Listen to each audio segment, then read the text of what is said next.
The Pyramids of Parvallen. The island called Parvallen was the first land in Thedas to be taken by the Qunari, and has been held by them ever since. But while the Qunari have raised their own marvels on the island, the famed city of Qunandar comes to mind. Parvallen had a rich history before the Qun ever came to its shores. Tear your eyes from Qunandar's wonders, and look instead to the jungle. There you'll see the ruins of vast cities that proclaim in science, "We were here." Parvallen's distinctive pyramids, looming from the overgrowth, have remained largely intact, even if their intended purpose has been lost. They do not seem to be tombs, though some chambers contain bodies that have been carefully preserved. Amazingly, the pyramid's proportions are mathematically perfect. Since their alignment is so precise, one suspects they served some scientific purpose. Observatories, perhaps? Andvan Therastus has observed that the shape of the Parvallen pyramid seems perfectly to match the constellation Solium. We know more of the pyramids than we do of the humans who built them. The Qunari came to Parvallen as conquerors, but there is no history and little sign of battles fought on the island's shores. A civilization that could build such vast cities would surely have defenses, armies, perhaps weapons alien even to the Qunari. So why is there so little proof of resistance? One answer may lie in what remains of their temples. Beneath the leaves and vines covering the walls, you can still make out the stylized carvings that adorn them. The paint has long since flaked away, but the silhouettes are clear. Intricate sea creatures, shipwrights, musicians, archers, and kings. Here and there, odd figures are depicted, tall, horned, always in a position of authority and respect. What were these horned figures to the ancients of Parvallen? Priests?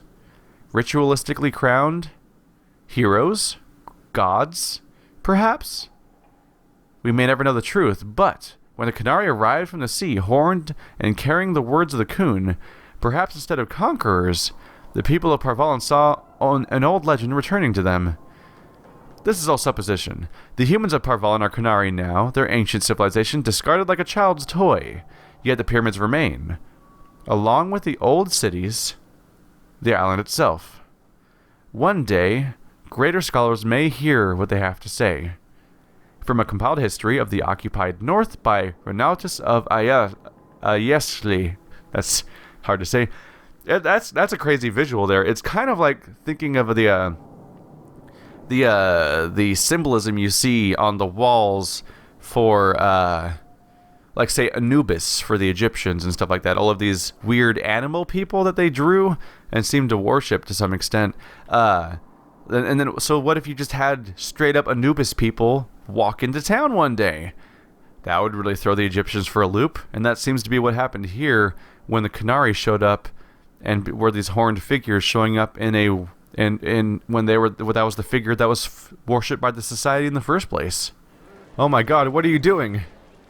Why are you laying on that person? I don't want to alarm you, sir, but you might be two people.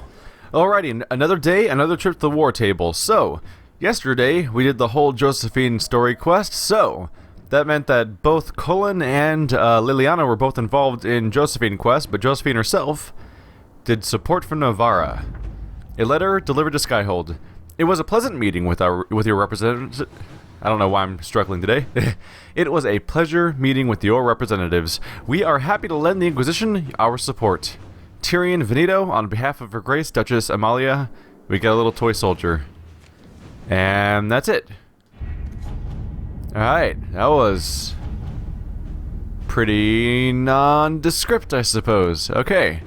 So basically everything, as far as I can tell, is complete except for the one thing left over there. I'm doing a quick scan just to see if there's anything I'm missing that I may have clicked on and unclicked on, but I think we're genuinely there. I think all the remaining things are either repeatable quests for resources, which I will totally do, but over and over again, but off camera, and Crestwood resource. Yeah.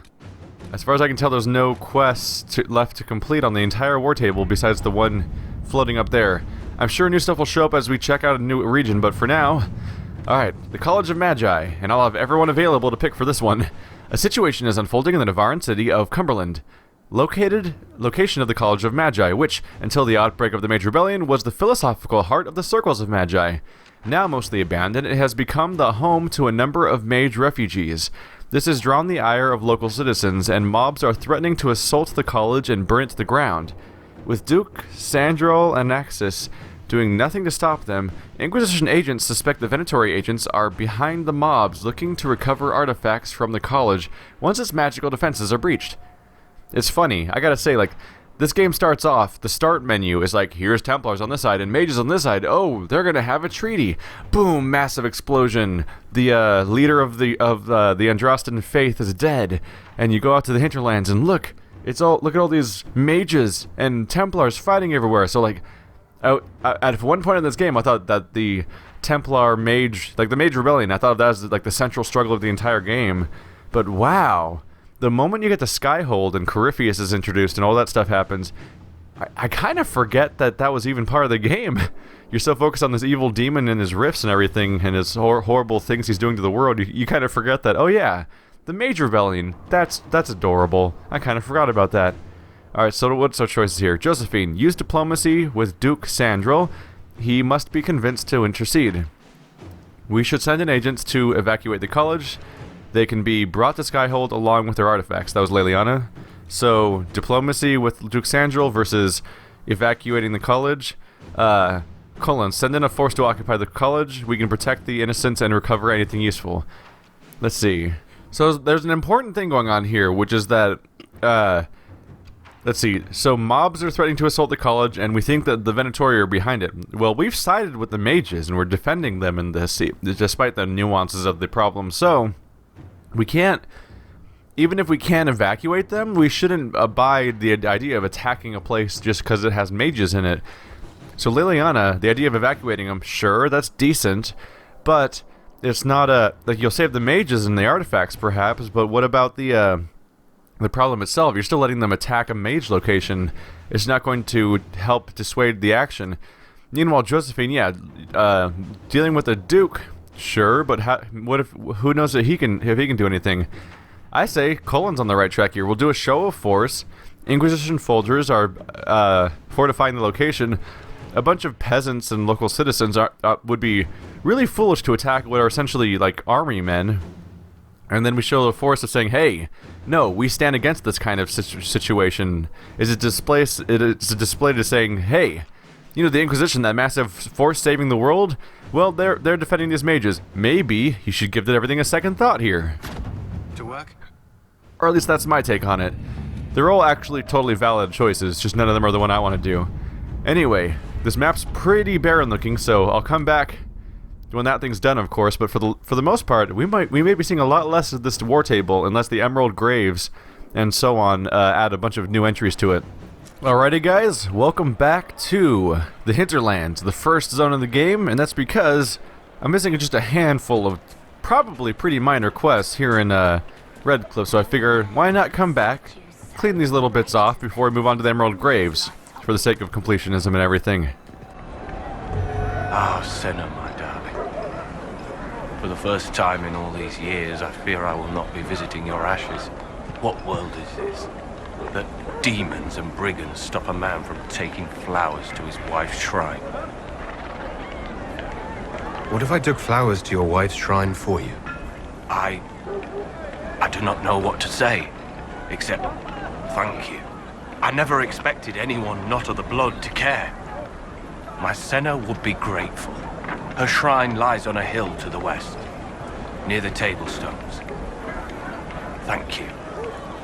Stay safe. Walk in peace. Well, that seems pretty straightforward. Flowers for Senna. Take flowers to Senna's shrine. Where are we going to find... Oop, that's way too far out. Okay. Where are we going to find... Wow. Yes, it's off on a hill to the west. All the way over there. That's very to the west.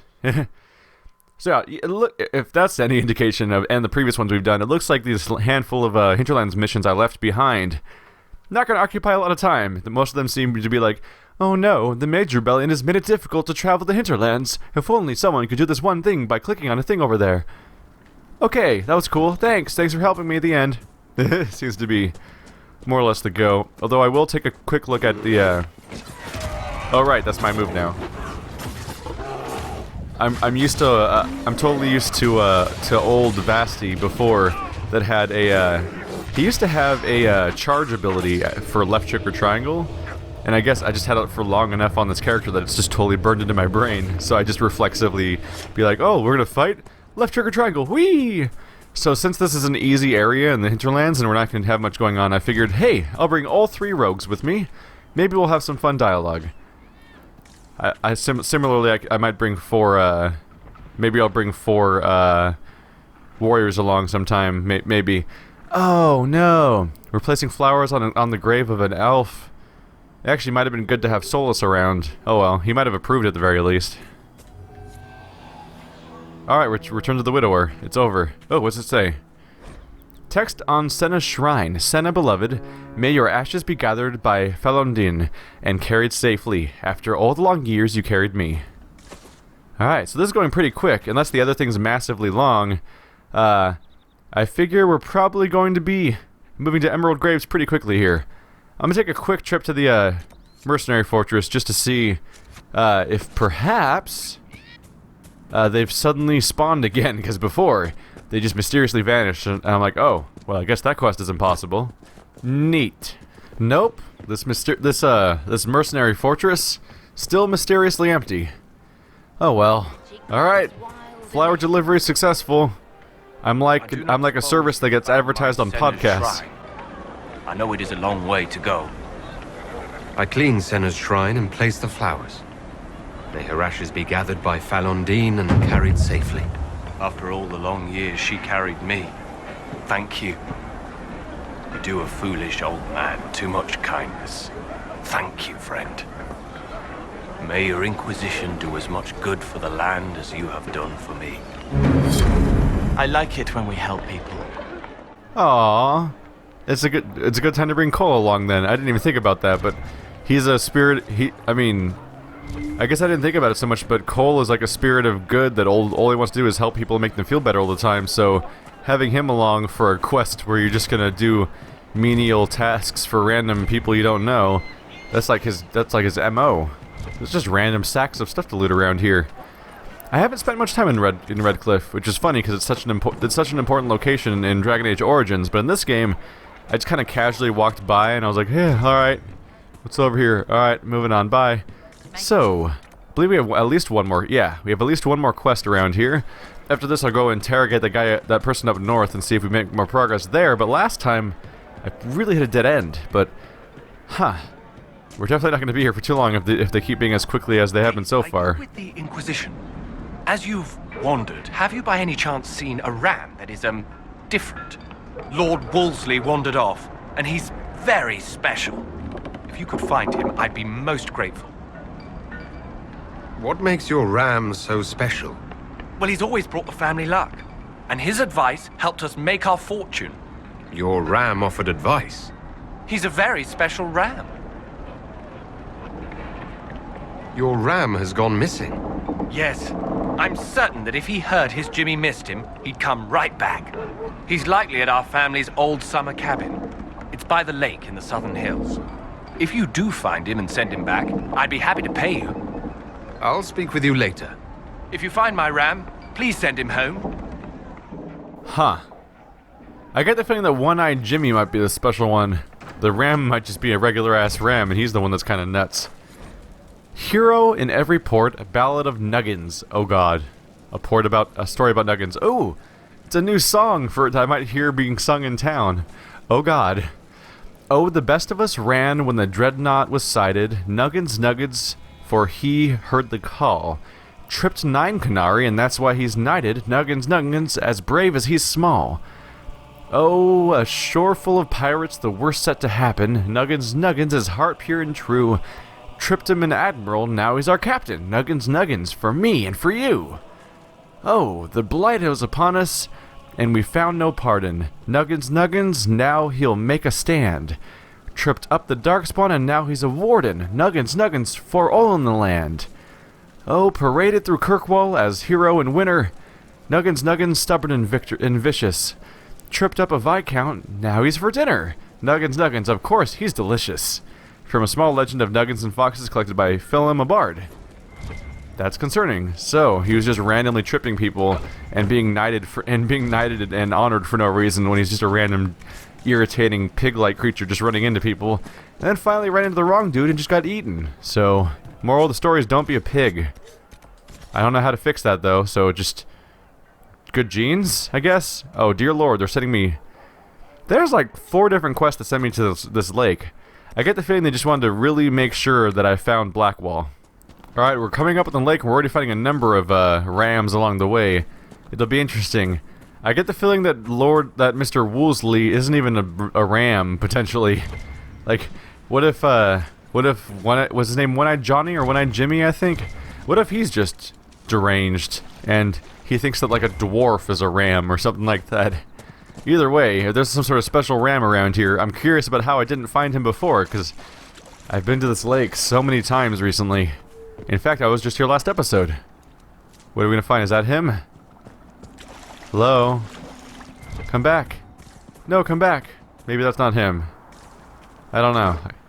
He looks different. He's a weird color, right? So he seems like he'd be it. Let's see if there's anything that pops up on my map.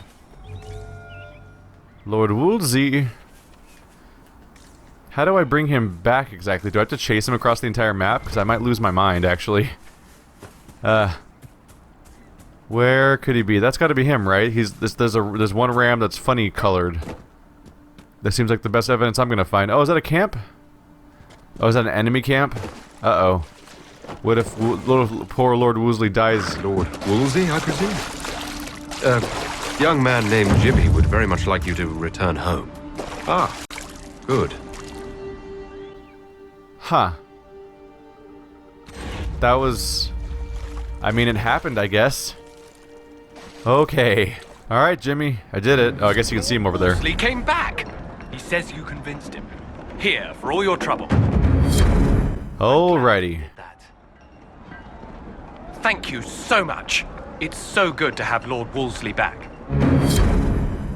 So, that happened. I gotta say, I built up the Hinterlands in my head as being this huge area with an insurmountable amount of quests, and how am I ever gonna finish it? One day I'll go back and, God, I hope my audience doesn't get too bored when we spend 17 episodes finishing up the Hinterlands.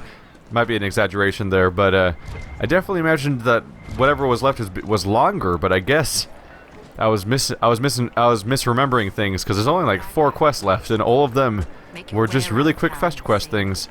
Here's one thing though, is one of the first things we ever did, like, I want to say like 3 episodes into the series, we found someone, we found a note from brothers, where I think one of them was a mage and one of them was a Templar, and he's like, I'll be waiting for you here if you want to duel to the death, or whatever the hell. Like, I'll avenge my father, and some stuff about that, like, they were choosing the Templar Mage war over their own family. And when I got there, I found stuff that had been sold to mercenaries in that area. What might have even been related to them, but it was just on the ground there. And it was sold to them by Sister Tanner, who is from the Chantry and should not be selling that type of stuff to random people. So the question is, can I finally push this forward, or do I still not have the evidence I need? What kind of cut are they giving you? Have you got protection? I see a suspicious lack of guards. It looks to me like you've been cut loose. Maybe you should look for a new employer. Are you serious? The high and mighty Inquisition needs smugglers? All right, I'm in. Seems like the Inquisition is the safer bet these days.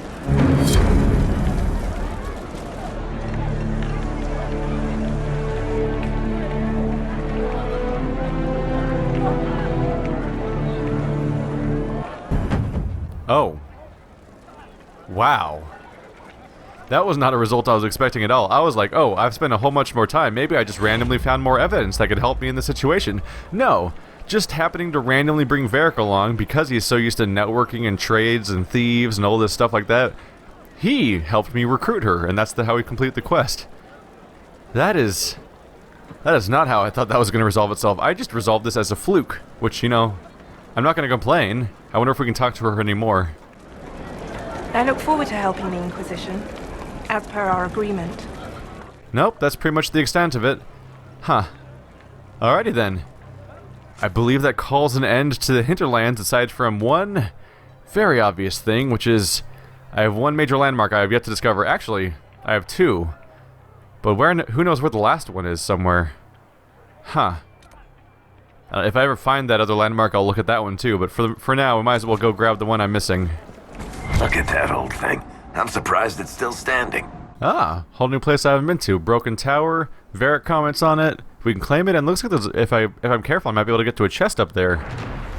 Is it gonna be? Oh, thank God it's not. Thank God it's not another poem, because there's a lot of them in this area. Red Cliff Windmill. These ruins mark the spot where a windmill once overlooked Red Cliff Village. It was destroyed in the last days of the Blight when Darkspawn attacked the area and was never repaired. Oh wait, is this the windmill? Is this the windmill that has a secret entrance to the underground area that you use as part of the story?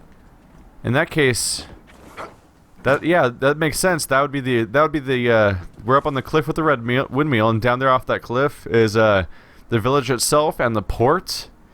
Okay.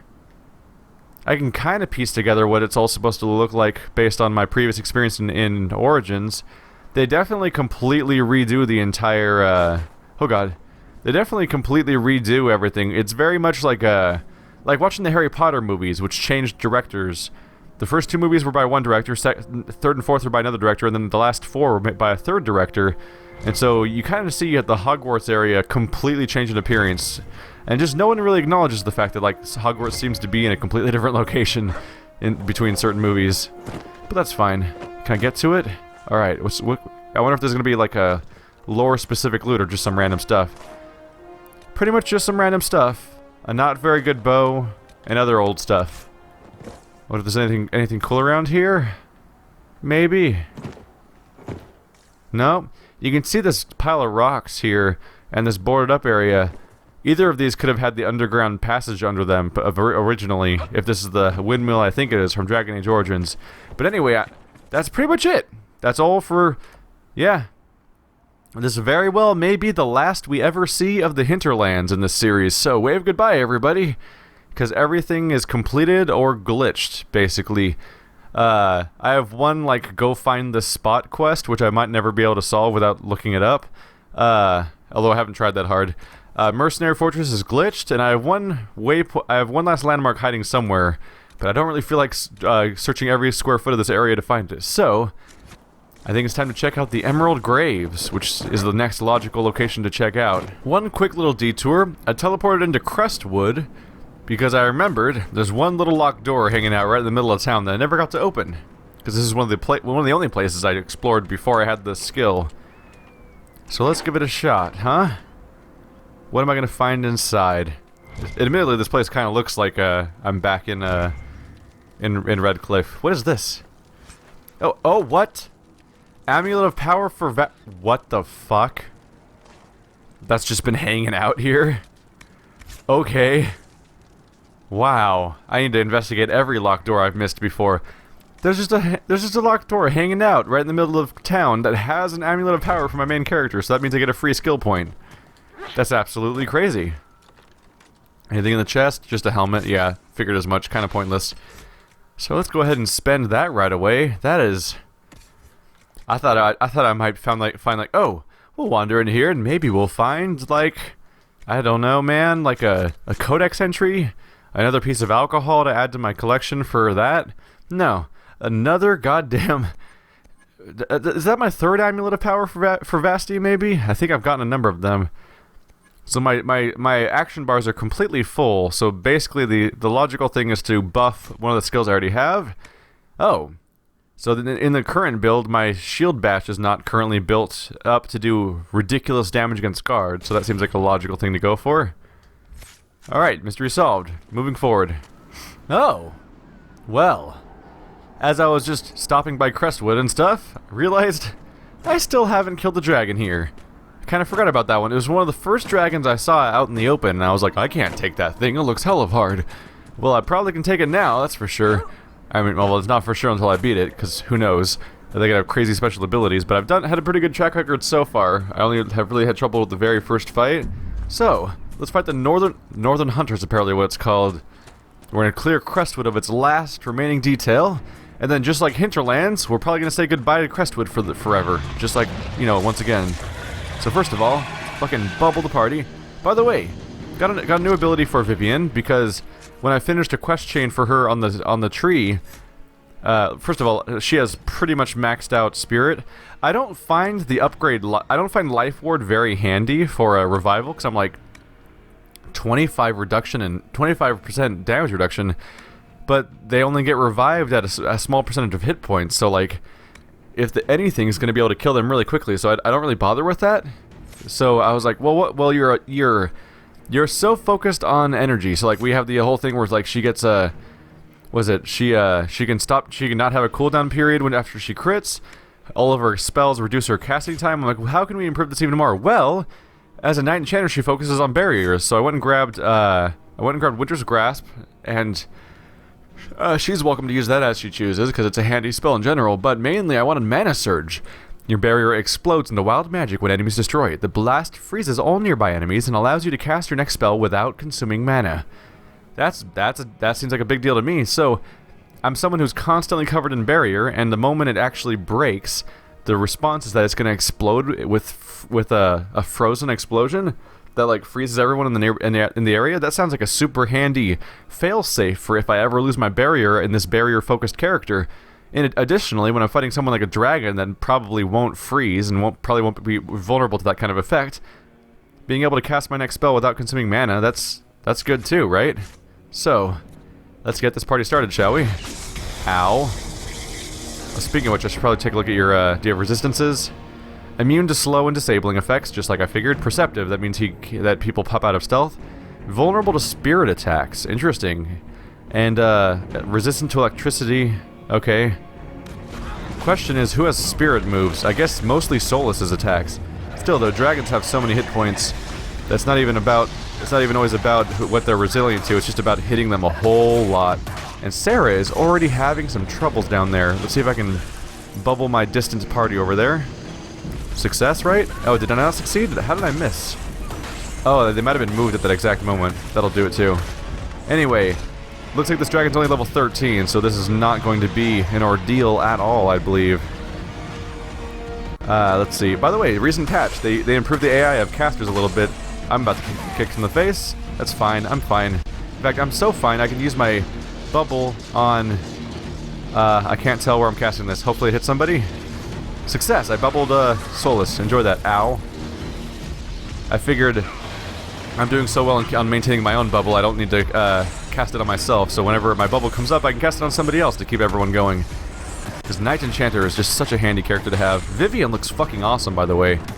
With all of her spiny clothes and all of her crazy equipment. Let's go bubble Vasti, because he's my top priority to keep alive out of this particular group. Oh, I'm about to break my barrier. Careful. Just layer on a fire spell. Oops, he dodged out of the way, kinda. Alright, so I can't really do any other abilities. Yeah. Ow. Taking some hits. Quick bubble on me and Vasti. Good place to cast it. I can't really cast... Most of my spells in this character aren't super useful in this kind of situation. They're so focused on fighting much more regular enemies, but clearly we're going to be fine, so I'm not super concerned right now. Solus, I'm sure, is weakening the enemy and making us more capable, and I just whistled when I said sure. I apologize for that. It doesn't happen too much when I'm recording anymore, but it used to be a thing all the time where I would just accidentally whistle, like, all the time. It's an ongoing issue for me. I was not cool with that animation of him leaping up in the air like that. It immediately made me think, like, oh god. I think of Ancient Dragon from Dark Souls 2. Like, is he gonna leap in the air? Oh god. Oh god. Get away from me, guys. That was great. Let's keep Sarah alive. What's going on there? That was annoying. If I went into tactical mode, I gotta fix that right there. What happened is, so we definitely went through some potions, but we're fine. He creates lightning rings around us, and that lightning ring basically punishes us for standing around each other. It doesn't hurt us when we're in it, but if we make contact with anyone else in the party's rings, it hurts us. So it's a lot like a raid type of raid boss you'd find in a World of Warcraft type game. In death, sacrifice. Oh, it's a rogue armor. Weird. That's the name you'd give to a Grey Warden. I guess Grey Wardens can be anybody though, so that doesn't matter. Amulet of Power 4. Iron Bull. Awesome. Iron Bull gets an amulet power. I can get a headgear, the Inquisitor hat. Okay. Plus 20 guard max. That's great for a defense character for a belt. In-death sacrifice. That might be handy for a rogue, but it might be too late now. 10% heal on kill. 10% hit points isn't actually that much, so getting a heal on kill doesn't seem very good to me. But then a bunch of dragon resources. All good to have. Alright, that's a success. Switch back to Vasti for now. Now that the enemy is eliminated, I might as well explore this long-forgotten keep. There's definitely got to be something up here, right? I totally forgot about this dragon, too. I only found this because I randomly went to Crestwood because I was checking out maps of areas I haven't been to in a while, and I just saw that icon that had a locked door. And go figure, in one quick session, I've got an amulet of power for Iron Bull and Vasti, aka 100% of my Qunari party members, so this is a very pro-Qunari episode. I don't know if you picked that up on that. Very psyched about that. Pretty good results for a completely unplanned sequence, that's for sure. There's a scroll, which I was hoping would be lore, but I guess not. Is this a landmark? Or something? Nah? There's just a thing here? Is it marked as... Oh, it does say Inquisition. It's an Inquisition flag. But I can't do anything with it, which is weird. Because it's just here. I don't know how anyone planted it when there was a dragon hanging out down there. Oh wait, did I plant that? Oh wait, did I sneak up here and plant that before? I think I think I recall sneaking past that dragon in some capacity, so that might have been it. I'll take a quick look-see around just to see if there's any cool stuff sitting around that I couldn't access before because giant evil-looking dragon. Because I may be level 20 and 19 now, making a level 13 dragon that I forgot about a little trivial, but when I first found this place, that was not the case.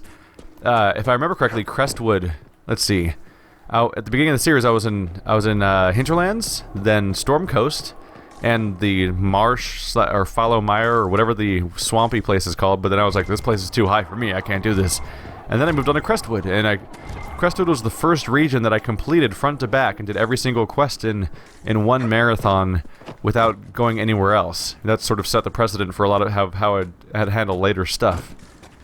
So it's kind of cool to wrap up the one last thing that I hadn't done back then, which is not a quest, but, you know, gotta kill the dragons in Dragon Age, right? That's like the point. I don't know. Actually, if I was role-playing, I probably wouldn't kill any dragons except for the evil archdemon-type dragons, because dragons are like these massive, majestic creatures that seem kind of horrible to destroy, but it's just part of doing a completionist run of a RPG, right? Gotta catch them all, or plunge swords into them all until they stop being majestic creatures that are alive and stop being majestic creatures that are dead and you can brag about saying like, oh, look how dead he is. We're gonna have a party around how dead he is. That was a morbid war table mission. Anyway, I'm gonna say, just gonna make a wild guess here. This is probably an episode's worth of stuff. So thanks for watching, guys, like always, and I'll see you next time where I'm almost 100% certain we're gonna go to Emerald Graves and check out a brand new area. How to act Ferelden, my esteemed Lady Sidonia. I'd like to take full responsibility for Lady Marchelette's odd behavior of late. You see, we recently began the study of history. I thought that it would do the young mistress some good to be exposed to all the Dojian cultures and not just Orlais. It was a foolish thought. Regrettably, your dear daughter has taken a particular interest in Ferelden folklore. She first developed an affinity for King Calenhad, which seems to have devolved into borderline infatuation. She stared at me, eyes wide, when I told her how he unified the barbarians with his allegedly incomparable might and charisma. Every time I tried to move the lesson on to something more important, she insisted I tell her again about Calenhad, how the Ferelden say his hair was twice as yellow as the sun, and his chin more chiseled than the tallest peak in the Frostbacks. Twice now I've had to tear down drawings she has tacked up in her bedroom about the man shirtless. Then we moved on to the werewolves, which was even worse. As you may already know, the Fereldens venerate the folk heroes Dane and Hafter. Dane was said to have been a werewolf and Hafter to have descended from one. No enlightened man or woman could ever view such beast people with anything but revulsion, but you know Fereldens and their love of wildlife. Unfortunately, these tales of wolf men set the little mistress's imagination afire. When she suggested we put on a play for you and her lord father, I could not say no. I'm afraid that's why Marchelette was running through the mansion wearing wet furs and frightening the chambermaids. She was rehearsing a scene in which Hafter drives back the Darkspawn. I've been informed that some priceless family heirlooms were destroyed amidst the confusion, and I cannot fully express my dismay. I understand if my abject failure as a tutor results in my immediate dismissal. A letter from Brother Bernard to his former employer. Oh, Brother Bernard, you just created the first furry.